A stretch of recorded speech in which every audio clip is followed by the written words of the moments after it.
ettir. Benzersiz bir dokunuş, yumuşacık bir yenilik. Bu yumuşaklığı yaşamak istediğin her an en iyisi Serpak kullan.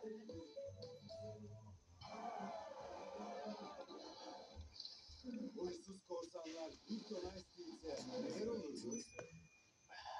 Karımızlar, maramızlar. Hemen dostluk seçilir mi? Hemen canımız bizim servis. Hem bizim servisimizin modifiyedir. Ön kız. Kusura bakmayın hocam, ayakkabımı çıkarmayın. Karımızlar. Hemen dostluk seçilir mi? Kokudan dolayı 5 dakika dışarı çıkacağım. Karımızlar. 7'den numarayı ayakkabı kokusu sanıyor. Haydi şimdi 3. adam geliyor. Ay uyanık sen misin? Ulan bu ne koku? Hava Karımızlar, maramızlar. Hemen ya, dost. bunu hak ettin. Çocuklar ayaklarınızı temiz sakın. Bütün kızlar ben böyle yeni servisim. Karışacağı o an. Dumanı üstünde içli köfte. Dokunsan dağdan karnıyarık. Kalem gibi sen.